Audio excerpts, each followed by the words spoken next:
put it in her mouth.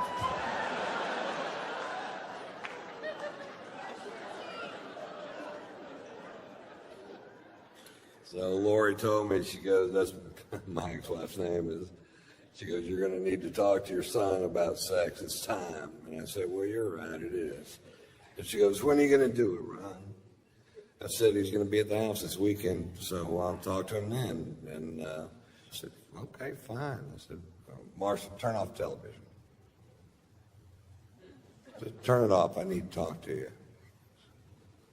All right. I said, I want to talk to you about sex. He goes, oh, Dad, come on. I said, nope, you're 15 years old. It's time we had this talk. And he goes, okay.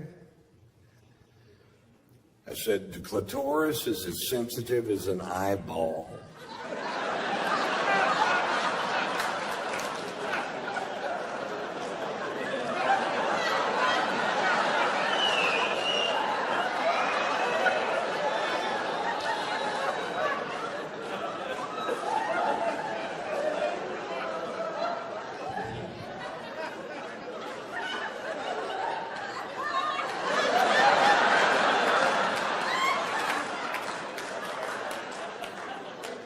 Is that it? That's all I got. Don't go rubbing on it if it's dry. Turn that TV back on, boy.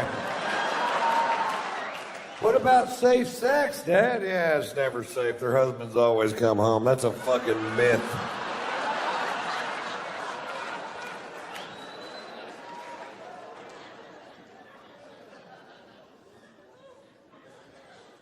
He's so smart, man. I just can't believe how smart kids are today. He can answer any question that you can come up with in 2 seconds off his phone. He's a computer freak anyway, but you ask any question, doesn't matter, world geography, world history, a note in a song written 300 years ago, click, there it is. When I was a kid, I had to believe my mother. That's it. That's all I had. Mommy, where do rainbows come from?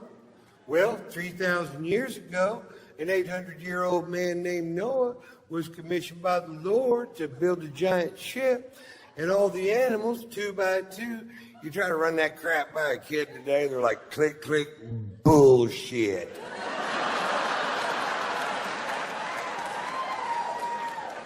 Click, click, porn. People fucking on my phone.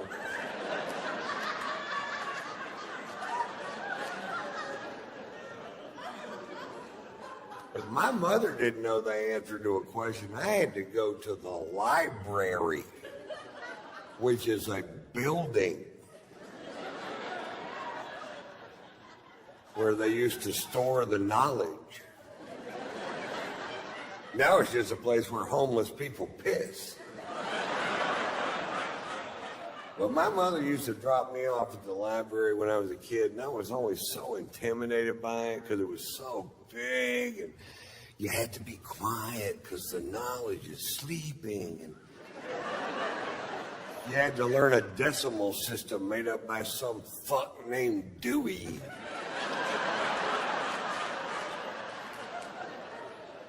Then you had to peruse a 100,000 square foot building with volumes of knowledge from floor to ceiling, ceiling to floor. You had to cross-reference Dewey's bullshit with the author's name and the card catalog.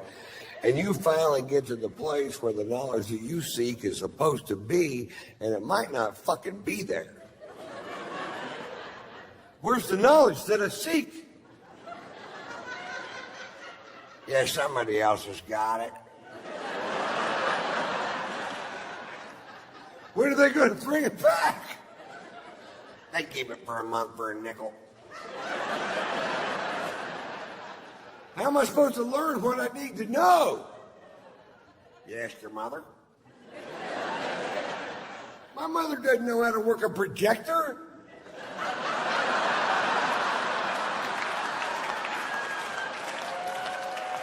She's in dental school, for fuck's sake.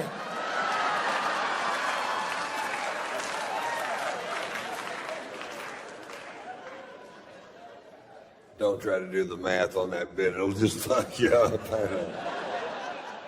The guy actually stopped my show a few weeks ago, and he goes, well, now, wait a minute. Now, if this summer you were back in Las Vegas, and that's when you broke your tooth, and that's when your mother went to dental school, and now you're 7 years old, you say your mother's already in dental. I'm like, what, dude, really? You had no problem with Pearl jumping on my stomach and saying she could have all my babies at the same time.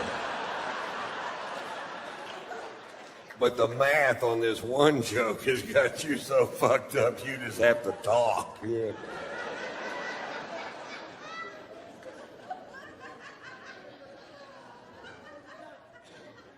Tell you, the internet changed everything, man. It certainly changed the way people don't buy music, you know.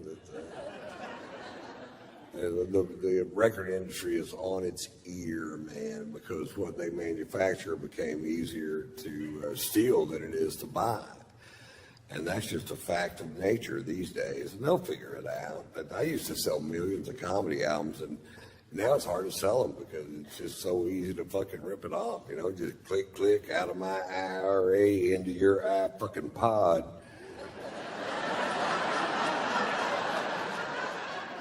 When I was a kid, you had to get a ride to Sears, which is a building. You had to find the record department on your own. Then you had to cram a 12-inch by 12-inch album down your shorts. Then you had to SpongeBob SquarePants it with Led Zeppelin 2 crammed down your fucking pants, hoping nobody was gonna catch your ass.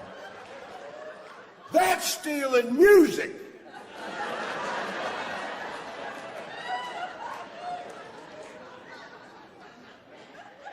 We didn't have Viagra. You had to like somebody to fuck them. I'm kidding, you didn't either. You didn't either. You grudge fuck the hell out of them. We didn't have Blue Mountains on our beer cans to tell you if they were cold. You had to open the refrigerator and reach in there and touch that beer can, or you'd never know.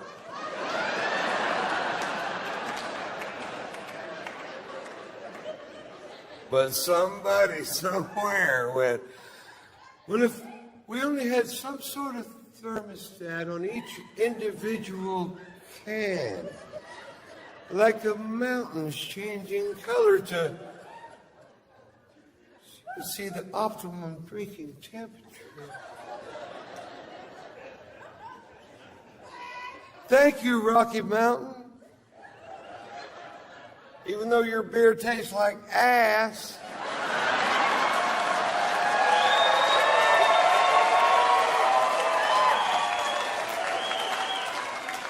Those mountains should turn brown.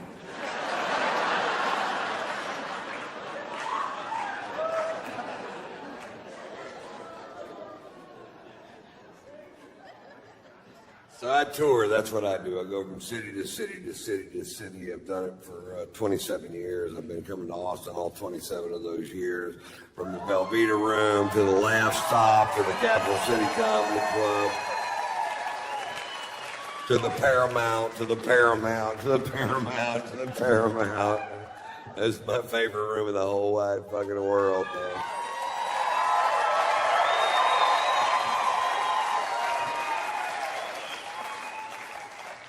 I tour with my wife usually, and I love to tour with my wife because I only have sex with my wife. I don't have sex with other women. I've been married 3 times, and that has not always been my policy. When I was young, I used to talk to my cousins about this race we were going to have to see who gets married first. I came in 2nd, 4th, and 7th.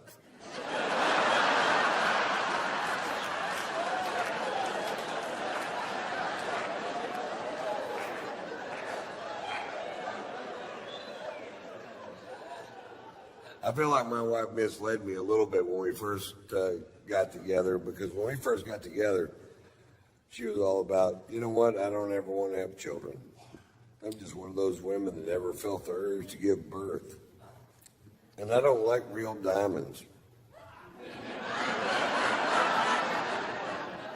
I don't like them because of that blood diamond thing. You know what I like to do? Suck dick and cook. I like to suck dick and I like to cook. In fact, when I'm not cooking, I'm sucking dick. And when I'm not sucking dick, I am cooking. In fact, if there was a way I could suck your dick while I was cooking, if we got a stool and you stood on it, and I could blow you while I'm scrambling some eggs, wearing fake jewelry, not having a baby, all at the same time.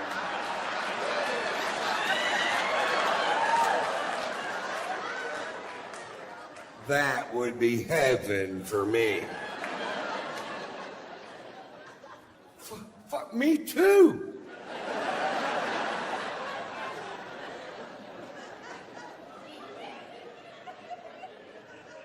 Cut to 5 years later, she's on the phone with China trying to adopt a baby. She got a diamond on her finger. It looks like a solar fucking heating unit. I'm jacking off eating a TV dinner.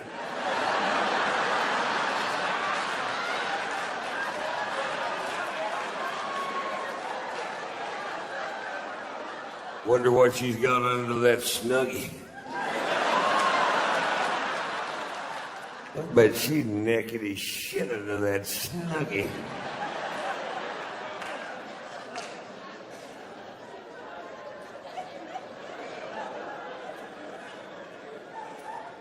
We have a great sex life. You ever 69 someone so long you start to miss each other?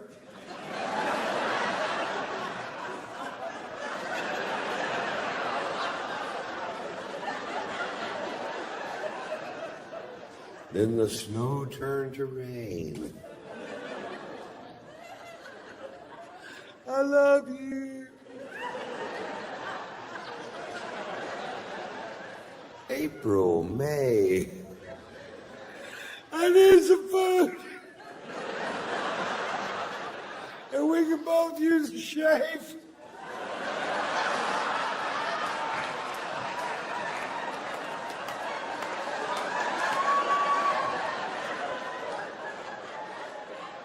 We did it one time so long it turned into another number. What is this, a 71? Have your toe in my nose. What the fuck?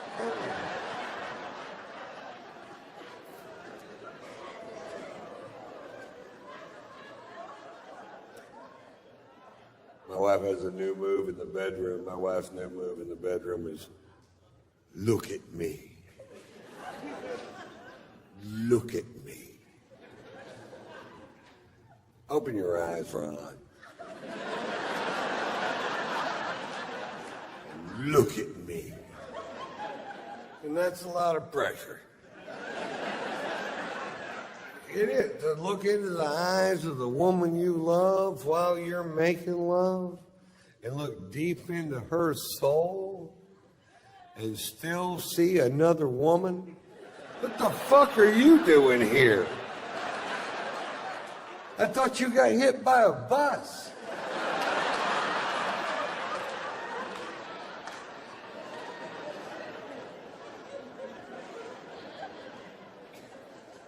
I'm great at sex. I come every time. I'm like 4,000 in a row or some ridiculous goddamn number. I'm gifted, really, I guess.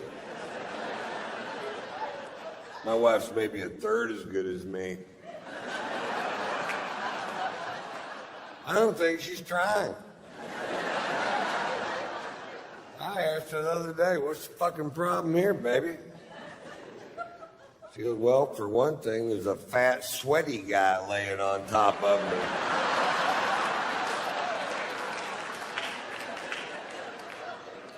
Well, that'd break my concentration. Get off me, dude. I'm trying to come.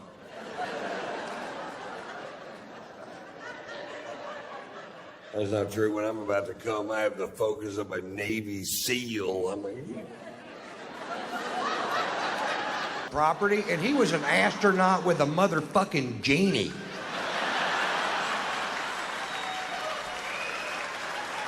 If you gotta have oceanfront, join the Navy. That's all I'm saying. And back that base up 15 miles and let us sell this asset to help pay for this war effort. We can sell it to Israel. They've got a lot of cash. They need a place to stay. That shit ain't working out for them over there. And it's the only part of Florida they don't already own. And we take the money we make from selling the rest of Florida to Israel. We buy Mexico, fix it up, and flip it.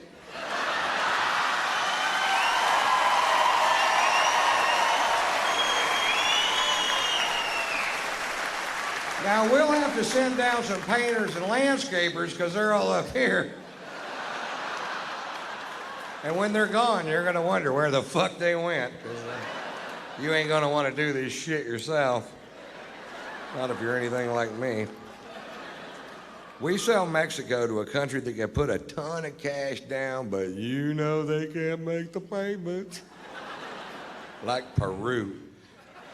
Peru has billions and billions of US dollars, they do, in cash, in banks all over Peru. It's our cocaine money they tricked us out of. I mean, it's your cocaine money they tricked you out of. We get all that money back, billions of dollars, billions. And then we finance the balance of Mexico to Peru, right? We let them get behind on the payments.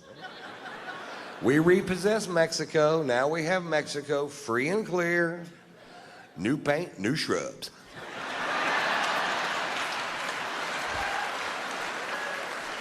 And with all that cocaine money, we start buying countries south of Mexico. We buy them all. We buy Belize, Honduras, Nicaragua, El Salvador, Costa Rica. And every time you buy one of those countries, that long-ass wall this country needs to build gets a little fucking shorter, doesn't it? Until eventually we buy back the Panama Canal, which we built anyway, stand there and go, swim this, bitch.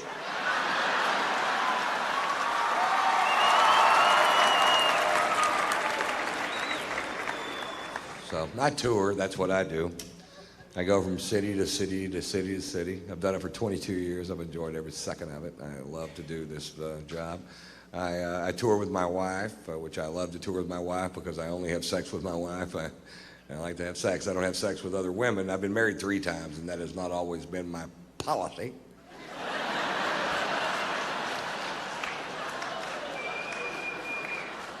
But I'm 51 years old, and I said if I got married again, I'd quit all the running around. And to tell you the truth, I find a lot of comfort in having one sex partner because she knows what I like, and I know what she won't do.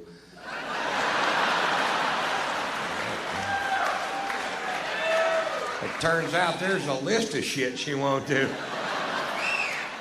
And the first thing on the list is talk about the list. My favorite byproduct of monogamy, and it didn't even dawn on me that this would be the case, and when I figured this out, I felt a huge weight just flutter off my shoulders. And a lot of you guys might not realize this, so this could be a big night in your life because I'm about to impart to you the most important thing I've ever learned. So, guys, I want you to open up your senses and really take this in. Don't waste this moment, because here it comes. Ready? Here it comes. Guys, if you only fuck your wife, you can't get caught. Feel it? You feel it? Nobody gives a rat's ass. Nobody's ever gonna kick in a bedroom door. You motherfucker, is that your old lady?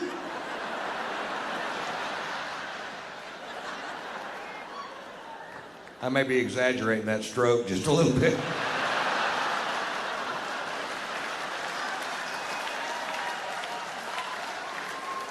But still a ferocious piece of ass, although easily winded. If you don't mind stopping and starting, I might be the best fuck on the planet.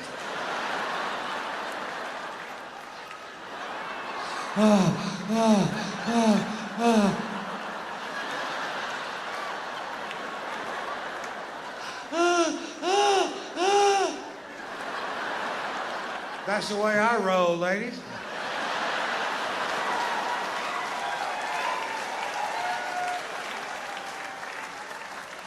But my favorite place to have sex is on my tour bus because if I don't quite have the wind to get her there, I can just holler at that driver, pump the brakes!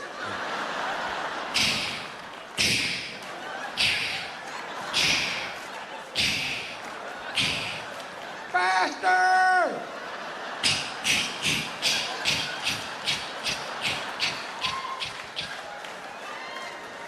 Thanks, Pat! Boy, that Pat can fuck, can he?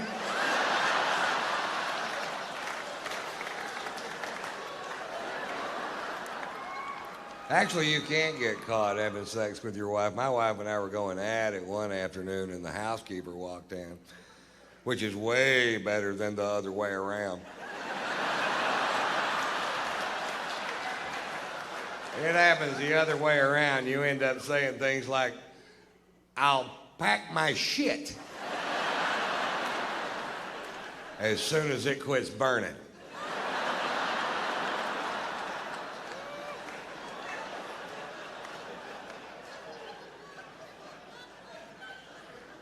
We have a great sex life, I think, you know.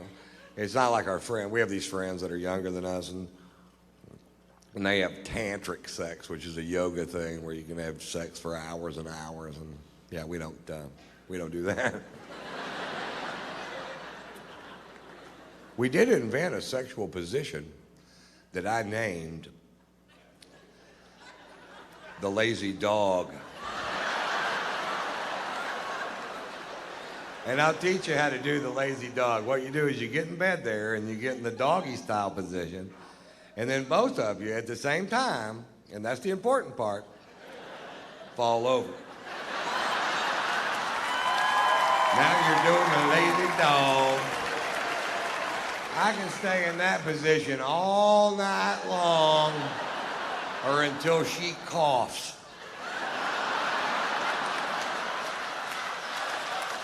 Once she coughs me out, I'm out for the night. There's no more lazy dog that night. She sneezed me out one time, and my own dick hit one of my own nuts and hurt it. And now I have difficulty interpreting her sexual noises. She'll be, I don't know if she's about to come or sneeze, which makes me a nervous lover, which causes premature ejaculation.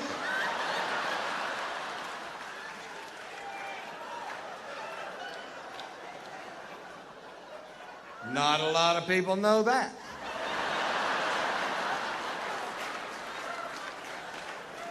And not a lot of people know this. It was actually Richard Milhouse Nixon in his 1968 inaugural address who first said, "Shake for me, girl. I want to be your backdoor man." A lot of people think it was Led Zeppelin, but it wasn't. Richard Nixon. I'm like 80% sure.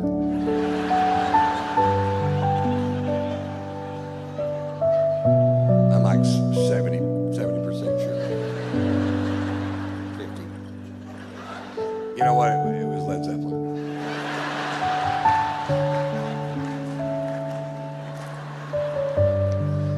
You know what somebody called me today? A metrosexual. Is that like a local term or something? I don't even know what it means. I'm sitting there getting a pedicure reading Vogue.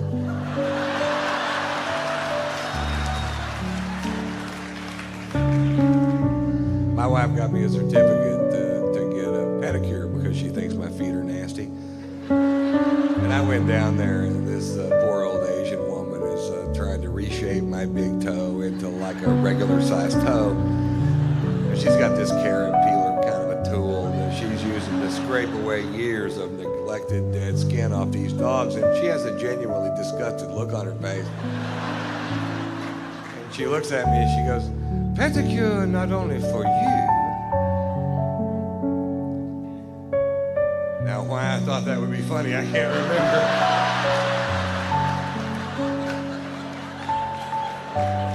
Maybe I did it wrong. pedicure not only for you. Nope.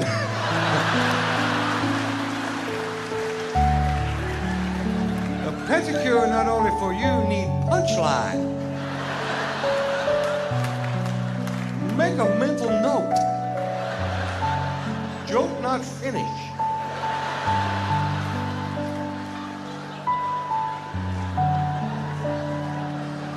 Add punchline. Make funny for everyone.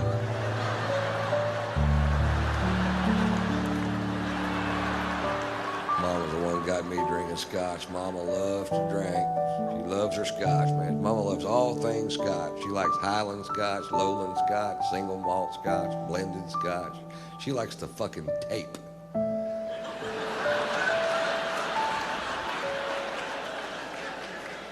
And the guard. And the hop.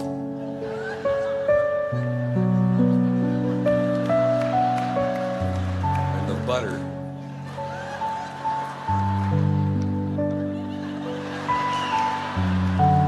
Make a mental note. Do tape last. It's only one funny.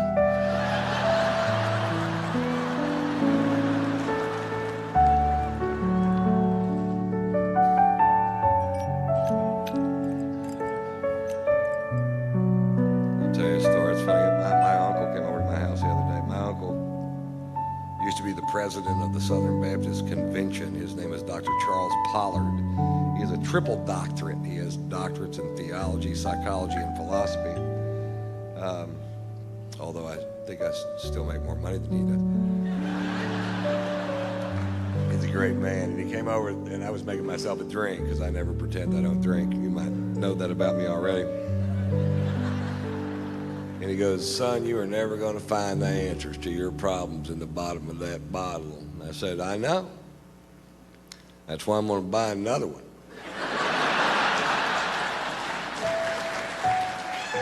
I knew that son of a bitch was a dud the minute I laid eyes on her.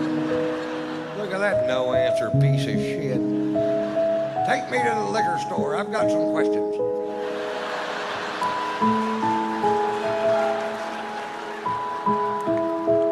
I don't really get along as well with my wife as I pretend. You ever do this? You ever want to say something to somebody and then you don't say it, and then like 2 months later it just comes spewing out like Tourette's and vomit? Just blah.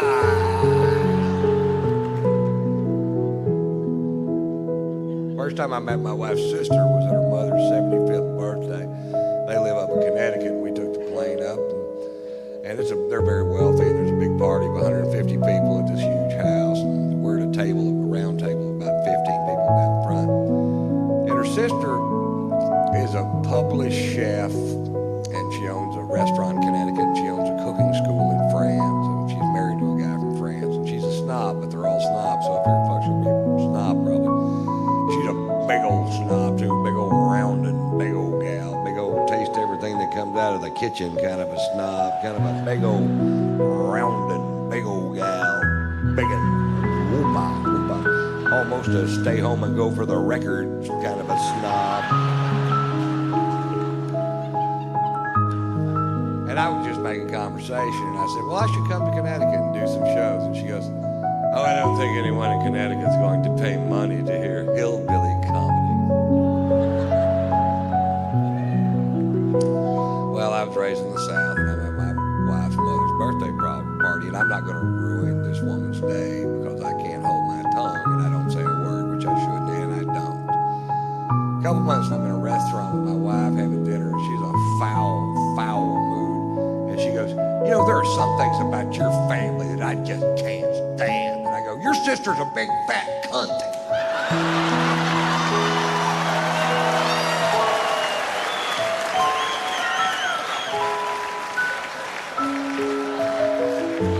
Like Tourette's and vomit, man. Your sister's a big fat cunt. And I'm not sure exactly how loud I said it, but every head in the restaurant goes, "Zzz." Then the waiter brought the bread